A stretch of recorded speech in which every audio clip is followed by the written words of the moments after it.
अस्सलामुअलैकुम वरहमतुल्लाहि वबरकातुह। अल्हम्दुलिल्लाह, हमने आपको इससे पहले हरूफ लीन, हरूफ मद्दा और खड़ी हरकत के बारे में तफसील से बताया है और इनकी पहचान भी कराई है और पढ़ने की मशक भी करवाई है। मुझे उम्मीद है कि आपने ये लेसन ज़रूर देखे होंगे और फ़ायदा भी उठाया होगा। अगर किसी ने ये लेसन नहीं देखे तो वह हमारे पिछले लेसन नंबर 37 हरूफ लीन के बारे में और लेसन नंबर 38 और 39 हरूफ मद्दा और खड़ी हरकत के बारे में ज़रूर देख ले, ताकि उनको इन हरूफ की पहचान और अदा करने का तरीका अच्छी तरह से समझ में आ जाए। आज हम आपको मद की इकसाम के बारे में बताएंगे। मद की 2 इकसाम हैं। सबसे पहले मद्दे असली और दूसरे नंबर पर मद्दे फ़रई। सबसे पहले मद्दे असली को देखते हैं। ये हमने आपको पीछे भी बताया था, एक दफ़ा फिर से रिवाइज कर लेते हैं। मद्दे असली, इसकी तारीफ़ ये है कि हरूफ मद्दा को उनकी ज़ाती मिक़दार यानी एक अलिफ के बराबर पढ़ने को मद्दे असली कहते हैं और ये किसी सबब पर मौकूफ़ ना हो, यानी ये इसकी ओरिजिनल लंबाई है, किसी वजह से नहीं है। ठीक है, मद्दे असली की पहचान हमने आपको कराई थी। मद्दे असली कौन कौन है?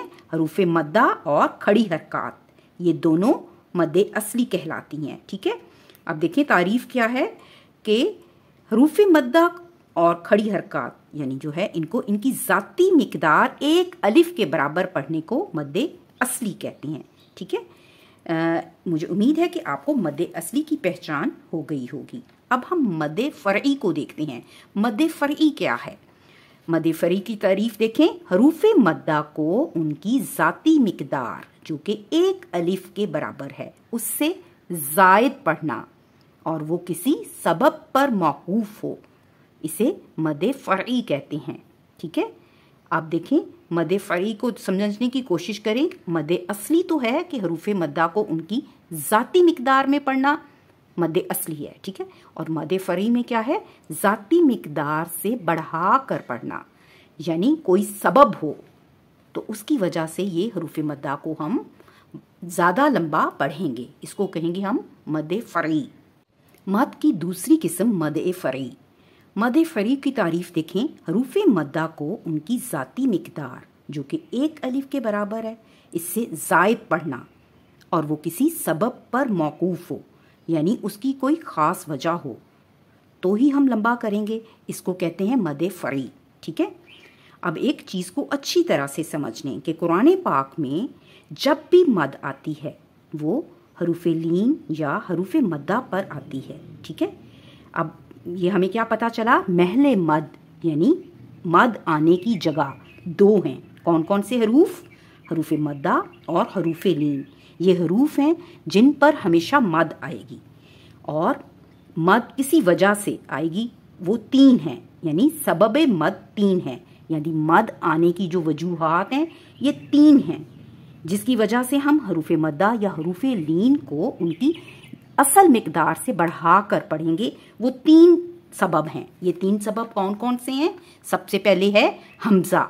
ठीक है, ये हमज़ा की शक्ल में भी हो सकता है और अलिफ की शक्ल में भी। ठीक है, और दूसरा सबब क्या है? जज़म या सकून का निशान। तीसरा सबब है शद, तशदीद का निशान। ठीक है, ये 3 ऐसी अलामात हैं ये हरूफ मद्दा या हरूफ लीन के बाद जब भी आएंगी तो हमें हरूफ मद्दा या हरूफ लीन को उनकी ज़ाती मिक़दार से बढ़ा कर पढ़ेंगे। ये मिक़दार 2 से 3 अलिफ भी हो सकती है और 3 से 4 अलिफ भी हो सकती है।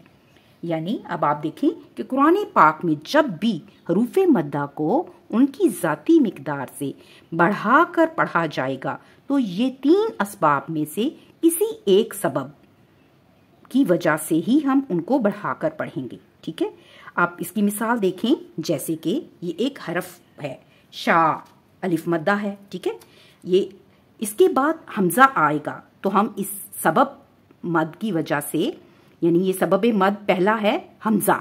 ठीक है, जब शा के बाद ये हमज़ा की शक्ल में आ गया तो कायदा क्या है? जब हरूफ मद्दा के बाद हमज़ा उसी कलमे में आ जाएगा तो इस हरफ को एक अलिफ से बढ़ा कर पढ़ेंगे। ठीक है, सबब मद एक तो आ गया शा, अब इसमें हमने हरूफ मद्दा को एक अलिफ से बढ़ाकर पढ़ा है, ठीक है। और इसके बाद एक और हरफ देखें, आल, आना। अब देखें आ खड़ी ज़बर है और इसके ऊपर मद आ गई है, और इसके बाद जज़म का निशान, सुकून का निशान आ गया है, ठीक है। आपको पता है ना कि अलिफ मद्दा, खड़ी ज़बर अलिफ मद्दा का कायम मकाम होती है। अब आप देखें कि इसके बाद खड़ी ज़बर के बाद आगे जज़म का निशान आ गया है, जो कि इसका सबब है, मद का सबब है। इसलिए हम हरूफ मद्दा को उनकी ज़ाती मिकदार से बढ़ाकर पढ़ेंगे, जो कि 2 से 3 अलिफ के बराबर हो सकती है, ठीक है। अब इसके बाद तीसरा सबब देखें, शद। अब देखें एक हरफ है दाबातिन। अब आप देखें इस कलमा में देखें कि हरूफ मद्दा के बाद शद आ गई है। ये मद का सबब है, यानी हरूफ मद्दा में जहाँ मद होती है उसका ये सबब है। तो इस हरफ को भी हमने 2 से 3 या 3 से 4 अलिफ के बराबर बढ़ाकर पढ़ना है, ठीक है। अब हमें क्या मालूम हुआ, महले मद 2 हैं, यानी 2 ऐसी जगह हैं जहां पर हमेशा मद आएगी। वो कौन सी जगह हैं? हरूफ मद्दा और हरूफ लीन। कुरान पाक में जब भी मद आएगी इन्हीं हरूफ पर आएगी, ठीक है।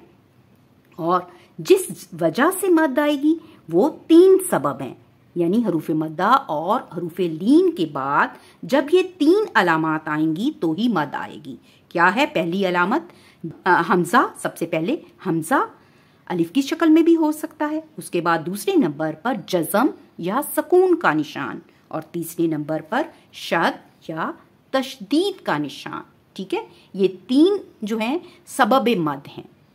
मुझे उम्मीद है कि आपको ये जो बातें मैंने बताई हैं समझ में आ गई होंगी कि महले मद 2 हैं, हरूफ लीन और हरूफ मद्दा, और सबब मद 3 हैं। कौन कौन से? हमजा और जज़म और शद का निशान, ठीक है। आज के लिए इतना ही काफ़ी है। आइंदा अगले सबक में हम आपको मद फ़रई की 4 इक़साम है उसके बारे में डिटेल से समझाएंगे।